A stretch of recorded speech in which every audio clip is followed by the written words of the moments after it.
सबसे पहले तो मैं आप सभी प्रेस के बंधुओं का, सोशल मीडिया के सभी यहाँ पर आए महानुभावों का बहुत बहुत आभार और धन्यवाद व्यक्त करती हूँ।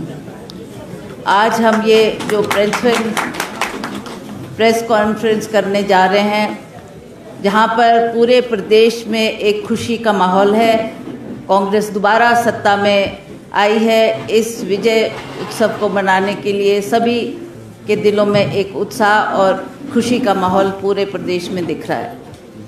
मैं आपको बताना चाहती हूँ कि सबसे पहले तो मैं हिमाचल प्रदेश की जनता का और जन जन का आभार व्यक्त करना चाहती हूँ, जिनके सहयोग से, जिनके आशीर्वाद से हम इस चुनाव को जीत पाए।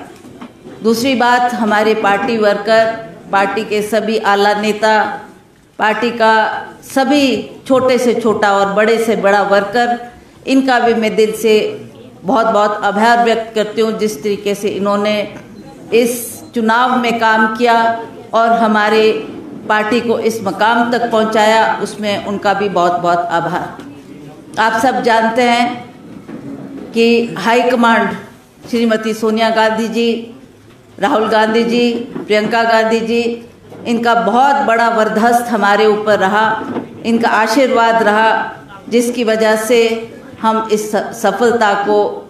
ये सफलता हमको मिल पाई। तो आज उनका आभार व्यक्त करते हुए मैं हमारे जो प्रभारी रहे, शुक्ला जी, तेजेंद्र बिट्टू जी और सभी कांग्रेस के जो बाहर से ऑब्जर्वर भी लगे, उनका भी आभार व्यक्त करना चाहती हूँ कि आपने भी रात दिन मेहनत करके हमको इस चुनाव में सफलता प्रदान की। सबसे पहले तो मैं आपको मुख्य कारण बताना चाहती हूँ कि ये जो चुनाव हमने जीता है, इसमें सबसे बड़ा कारण क्या रहा। स्वर्गीय वीरभद्र सिंह जी, जिनका एक चेहरा हर चुनाव में होता था और लोग उस चुनाव में बढ़ चढ़ के भाग लेते थे। इस बार उनकी कमी जरूर महसूस हुई और लोगों ने ये प्रण किया, ये फैसला किया कि आज माननीय वीरभद्र सिंह जी बेशक हमारे बीच में नहीं है, पर उनकी तस्वीर, उनकी यादें, उनके काम और उनका जो जुड़ाव लोगों से था वो आज भी बरकरार है। और इसलिए हर व्यक्ति ने ये महसूस किया कि वीरभद्र सिंह जी आज भी हमारे दिलों में जिंदा है। उनका ऋण हम एक वोट देकर चुकाना चाहते हैं। इसमें सभी ने, चाहे वो किसी भी पार्टी से संबंधित थे, उन्होंने बढ़ चढ़ के इसमें भाग लिया और हमें ये सहयोग दिया, जिसकी वजह से हमको ये सफलता मिल पाई। कुछ कारण ये भी रहे, भाजपा की सरकार ने बहुत से वायदे किए, लोगों की बहुत सी आशाएं थी कि भाजपा की सरकार, जिसको लोगों ने मौका दिया था, 5 साल उनकी सरकार प्रदेश में रही और 5 सालों में जयराम ठाकुर जी ने कोई ऐसा कार्य करके नहीं दिखाया कि उन्होंने हिमाचल प्रदेश की जनता के लिए कोई काम किया हो।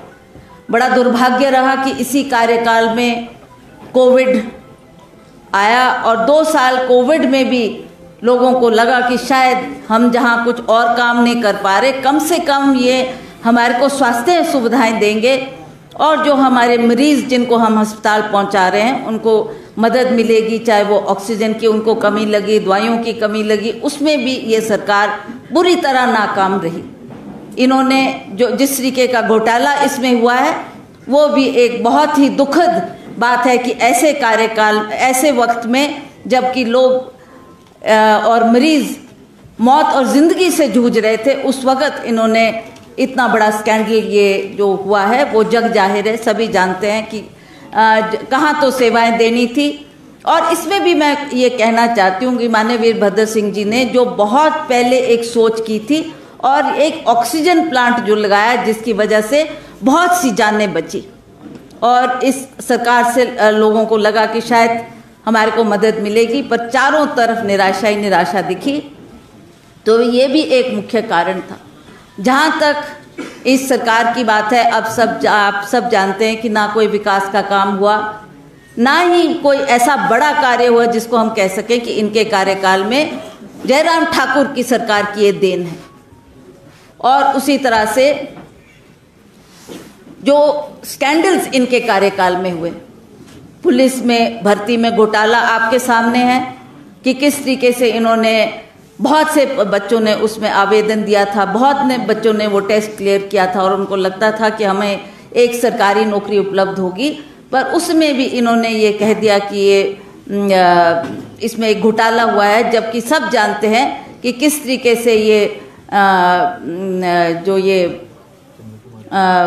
पुलिस की भर्ती में एक स्कैंडल हुआ है वो आप सबके सामने जाहिर है। उसी तरह से हम जानते हैं कि पिछले 5 सालों में बहुत सी आशाएं जो लोगों को थी, चाहे वो सड़कें बनाने की बात थी, हमारे किसान बागवान जो बहुत त्रस्त थे और उनको लगता था कि शायद इस सरकार हमारी मदद करेगी, और उसमें भी उनके आशाओं के मुताबिक ना वो सड़कों पर पैचवर्क हुआ, ना वो सड़कें बनी, ना वो सड़कों को दुरुस्त किया गया, और बागवान और किसान त्रस्त रहे क्योंकि उनको लगता था कि इस कार्यकाल में शायद हमको कोई राहत मिलेगी, हमारी मांगों पर सरकार गौर करेगी। कहाँ तो गौर करने की बात, और इन्होंने जीएसटी लगाकर, चाहे वो आपके खाद्य पदार्थ में का, चाहे वो सेब स्प्रे में, चाहे वो सेब की पेटियों में, चाहे ट्रे में, इस तरीके से जीएसटी लगाकर आज सारे बागवान निराश थे। उनका भी एक मुख्य कारण रहा कि उन्होंने भी ये कहा कि इन्होंने कुछ करके नहीं दिया, अब हम कांग्रेस को वोट देंगे, कांग्रेस की सरकार बनाने में मदद करेंगे, कांग्रेस की सरकार आएगी तभी हमारी आशाओं को हम सफल कर पाएंगे। तो ये कुछ चंद सी बातें थी जो इनसे नाराज़गी का कारण था। महंगाई आप देख रहे हैं कि महंगाई यही बीजेपी की सरकार कहती थी, यही प्रधानमंत्री जी ने अपने वक्तव्य में अपने मुख से कहा कि अगर आप मुझे मौका देंगे, जब ये प्रधानमंत्री नहीं बने थे तो उन्होंने कहा जब मेरा वक्त आएगा तो मैं ये 450 का सिलेंडर, इसकी दाम घटाकर आपको महंगाई कम करके दूंगा। कितनी बार प्रधानमंत्री जी का दौरा यहाँ पर हुआ, पर एक बार भी उन्होंने कोई महंगाई कम करने की बात नहीं की। उन्होंने ही कहा था कि मैं 2 करोड़ बच्चों को पूरे भारतवर्ष में रोजगार प्रदान करूंगा, और आज देखें आप 8 साल बीत गए, इन 8 सालों में 16 करोड़ बच्चों को रोजगार मिलना चाहिए था, उसमें भी हमारे नौजवानों को निराशा ही हाथ लगी। तो इस तरीके का कार्यकाल इनका रहा, इससे बहुत निराशा लोगों को हुई है। और जहाँ तक कांग्रेस पार्टी की बात है, कांग्रेस पार्टी ने पहले भी हिमाचल प्रदेश में काम किया है, और माननीय वीरभद्र सिंह जी जब मुख्यमंत्री थे तो उन्होंने अपना जीवन का अधिकतर समय हिमाचल विकास के लिए दिया है और बढ़ चढ़ के यहाँ के काम किए हैं। जिस क्षेत्र में भी वो गए, जिन्होंने भी मांग की कि हमको स्कूल की कोई कमी है, 10+2 स्कूल चाहिए, कॉलेज चाहिए, और वो अग्रिम में पैसा भी उसके लिए उपलब्ध करवा देते थे। As soon as he announced कि आई वाज गिविंग अ 10+2 और college, and he would give the money also and say कि आप यू गो अहेड, तो तुरंत वो काम पर भी काम हुआ करते थे। और आज आप देखेंगे कि लोगों ने कंपैरिजन किया, लोगों ने ये देखा कि हमने बीजेपी को भी मौका दिया, बीजेपी की सरकार भी बनी, पर इनके कार्यकाल में ना कोई काम आगे बढ़े और ना ही कोई बात ऐसी हुई जिससे हम इस सरकार को दोबारा रिपीट करने का मौका दें। तो मैं समझती हूँ कि इस बार हमने ओपीएस की बात की, ओल्ड पेंशन स्कीम को लेकर एक बहुत बड़ी निराशा लोगों के दिल में थी कि भाजपा के लोगों से हमने बार बार आवेदन किया, भाजपा की सरकार से आवेदन किया कि हमको ओपीएस लागू करके दें, पर हमने कहा कि अगर भाजपा ने नहीं किया तो हम आपको, हमारी सरकार बनेगी तो ओपीएस भी हम आपको लागू करके देंगे। और महिलाओं को जो अपना घर गृहस्थी चलाने में बहुत सी दिक्कतें आ रही है बढ़ती हुई महंगाई के कारण, तो हमने उनको कहा कि हम हर महिला को हर माह 1500 हमने उनको धनराशि देने की बात की है। और उसके अलावा हमने नौजवानों को, जो कि आज की डेट में भी 65,000 वेकेंट पद पड़े हैं, तो हमने कहा हमारी सरकार आएगी, हम इन पदों को भी भरेंगे और हम नए आयाम स्थापित करेंगे जिससे हम अपने नौजवानों को रोजगार प्रदान कर सकें। और भी हमने कुछ बातें जो मैनिफेस्टो में की है, मैं आपके माध्यम से ये कहना चाहती हूँ कि जैसे ही हमारी सरकार बनेगी और हम इन कामों को लागू करेंगे और तुरंत से तुरंत इस पर कार्रवाई की जाएगी। अभी तक ये तय हो पाया कि मुख्यमंत्री कौन होगा, क्योंकि अलग-अलग नाम जो है सामने आ रहे हैं।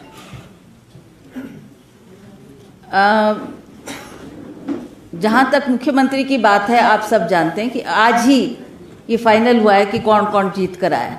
जितने भी विधायक जीत कर आए उनसे हम बैठक करेंगे। हमारे ऑब्जर्वर्स जो दिल्ली से भेजे गए हैं, छत्तीसगढ़ के सीएम है, हुड्डा जी है, हमारे प्रभारी होंगे और अन्य लोगों का जिनकी ड्यूटी हाई कमांड ने लगाई है, उनके साथ एक बैठक की जाएगी और जितने भी विधायक होंगे वो अपनी अपनी बात करेंगे कि हम किसको देखना चाहते हैं एज सीएम चेहरा।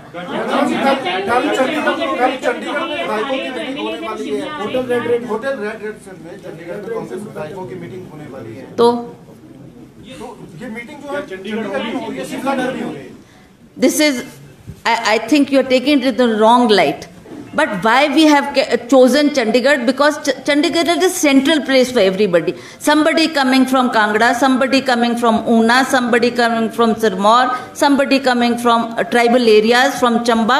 For them, reaching Simla would take double the time.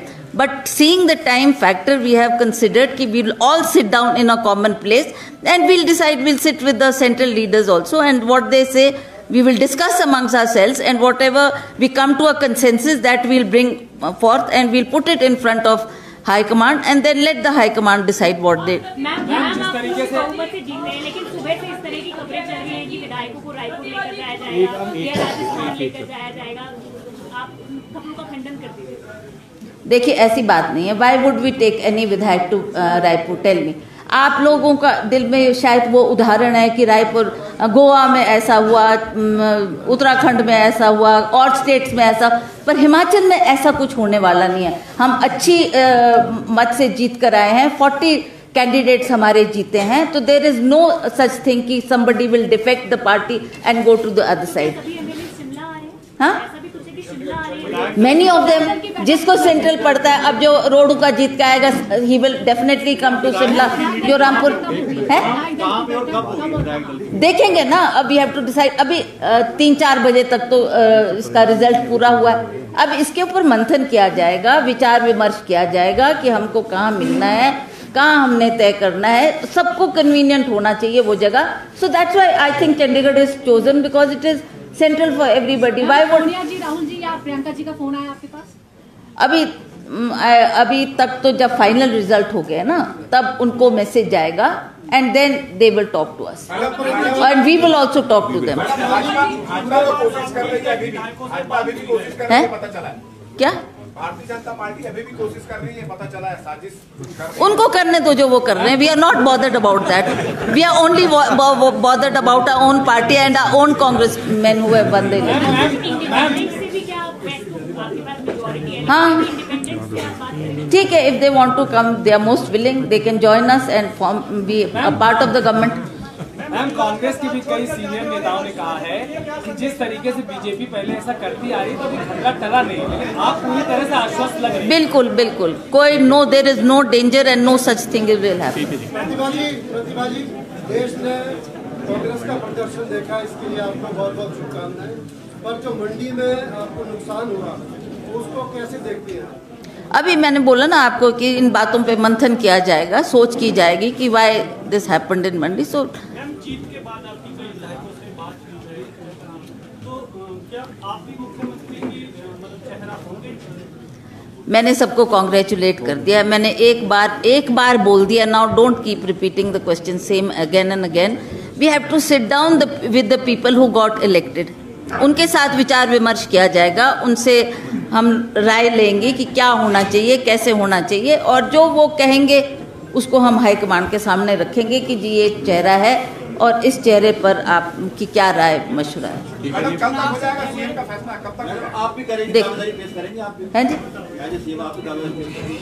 देखो, दावेदारी की बात नहीं है इसमें।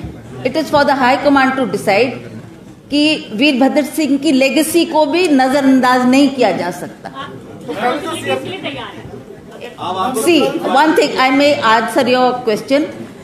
High Command gave me a responsibility of fighting the by-election where I was facing a very tough challenge.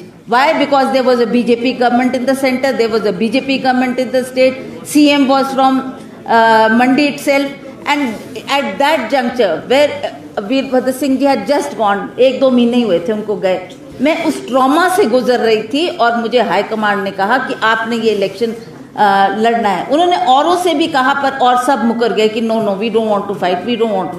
Ultimately it came to me, I said okay, if the high command has given me this order, I shall obey. I obeyed and I faced the election and I won the election. Secondly, Madam Sonia ji made me the party president and she gave me that responsibility. I took that responsibility also and I toured each and every area, 68 constituency I visited, and I did my best, and this is the result of that hard work we had put in for the party. ठीक है जी।